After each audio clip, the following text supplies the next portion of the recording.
Okay, it seems like Eminem is still having a normal one, being completely normal. Yep, totally normal guy, Eminem, that's him, aka Marshall Mathers. You may be aware of the fact that he recently released a new album titled The Death of Slim Shady, which is a kind of concept album of sorts where he is at odds with a former, older version of himself, specifically the lewd, crude, offensive, childish, Slim Shady character, which he goes through the process of killing on this album. Sorry, spoiler alert. Ugh. And I don't know. I mean, you can check my review. I think overall the idea of this concept on the surface has merit. Considering how many eras there are of Eminem's music, it's not necessarily a bad idea, especially considering that in many ways he has provably grown as a person over the span of his career. But when it comes to the actual substance of the Death of Slim Shady album, as well as the execution of this narrative and idea of, killing off the Slim Shady character, I feel like it could have been much better executed in a myriad of different ways. Like, for one, the progression of the entire thing, because this death of Slim Shady comes right at track 13 on the album, but then the record just kind of goes on from there for whatever reason that it does. And there are actually several bars post this track 13 moment where Marshall utters lyrics that pretty much prove he's just as game to piss people off for no goddamn reason as Slim Shady can be. And also that he essentially uses the Slim Shady character to just, put out ideas that he's just too chicken shit to get across just on his own, which I mean is actually a point of contention that he has with Slim Shady on track 13 right before he kills him. So yeah, the literal progression could have been better. The accuracy in the portrayals of Eminem or Marshall Mathers versus Slim Shady, I think, could have been a bit better and more in-depth too. Because when you actually look at the substance of records like the Slim Shady LP as well as the Eminem show, Slim Shady was not merely just this king rap jester who was just saying loads of gamer words. I mean, for sure, in many respects, he was that. Like, that was a part of his appeal. But simultaneously, Slim Shady was a character that was based on a real-life person's experiences, struggling through everyday battles he was having with substance abuse, depression, loathing and self-loathing, as well as a host of other things. All in all, while Slim Shady is, yes, a very offensive and a very crude and a very mean character, he simultaneously is a portrayal of what happens to somebody when they are deeply disturbed and traumatized and simultaneously don't really have the tools or experience to work through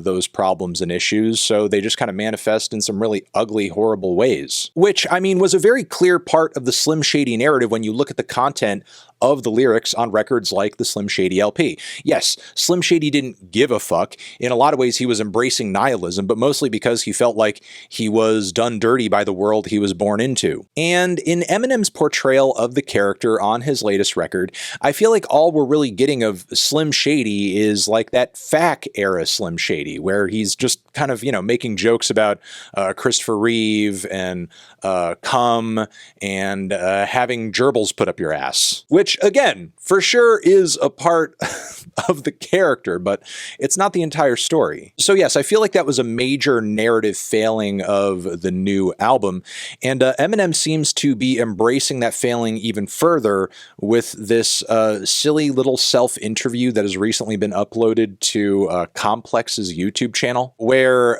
it's a conversation between current-day Marshall Mathers and what he is portraying to be as the Slim Shady character. This weird kind of edited, glitchy version of his younger self that looks like it may on some level be AI enhanced. I'm not entirely sure how this short was produced, but let's just say the conversation comes across as very badly acted and highly artificial. You're like fucking Cartman, Family Guy.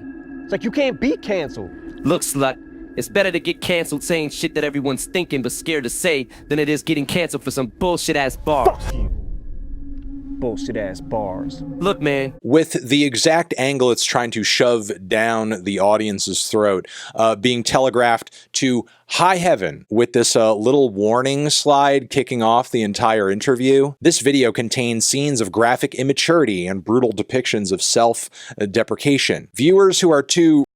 We're throwing gamer words in here. To listen to the death of Slim Shady coup de grace in its intended sequential order are advised to exercise extreme caution, as this content is not for the weak and squeamish. This is so goddamn confusing of a narrative coming from Marshall as well as his annoying ass fans, because in numerous ways they're acting as if the very blatantly spelled out storyline and weakly executed concept of this album is just like, it's so deep, nobody can get it. Only the fans are the ones who get it. The fans who enjoy the album are the only ones who get it. When it's like, there's literally numerous skits featuring back and forths between Marshall Mathers and Slim Shady that make it very clear what the album is trying to communicate to you. It almost seems like Eminem was afraid of his fans not getting the concept of the album, so he needed to throw those extra bits of acted out storyline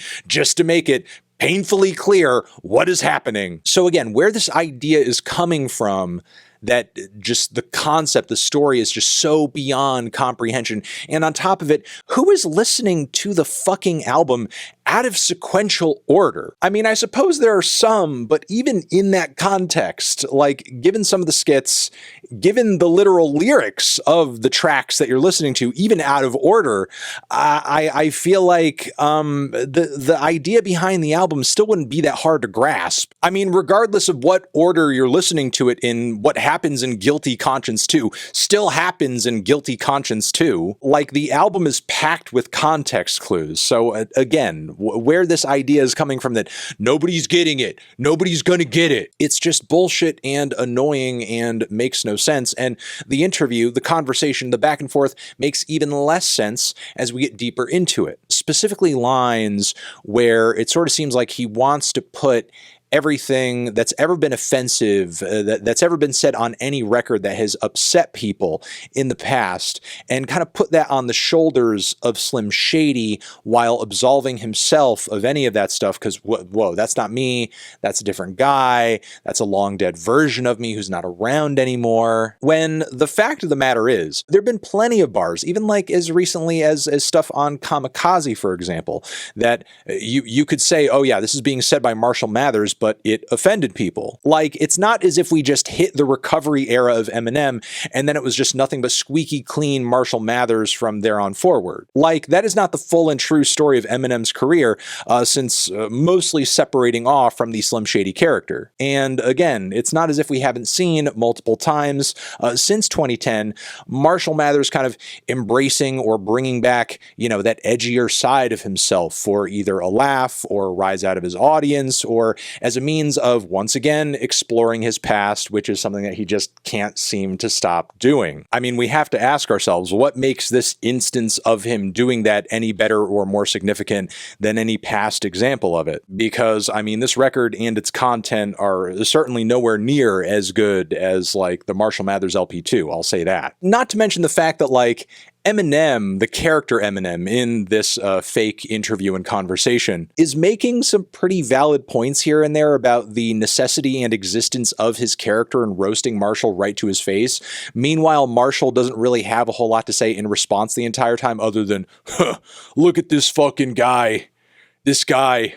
Look at him. As if, like, you know, just kind of sitting there in silence and acting normal is like an argument in the face of these accusations that there actually isn't that much separation between you and this character, and that you do in fact owe a lot to this era of your career. If you didn't, I don't think you would be referencing back to it again and again and again and again in the way that you so often do. So yeah, unfortunately, this interview and conversation, while like the album, it has a lot of potential as an idea, as something kind of funny and insightful that actually brings more context to the universe of the death of Slim Shady, but instead it just kind of ends up being another what the hell was even the point moment. Because at the end of the day, while it is true Marshall Mathers isn't 100% Slim Shady isn't 100% Marshall Mathers, I still kind of feel like there's more overlap between the two than there isn't, or at least like, you know, these pieces of media surrounding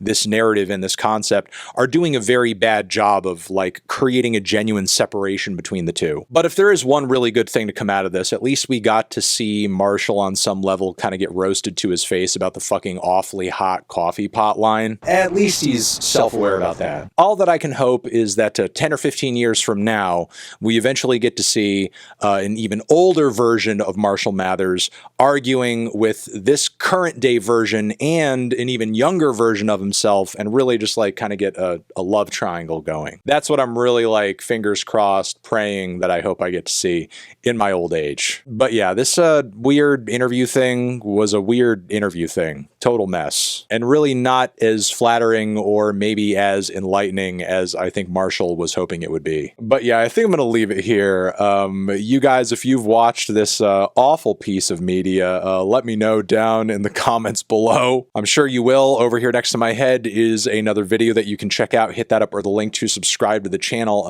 Anthony Fantano, Face Off, Slim Shady, Marshall Mathers, forever.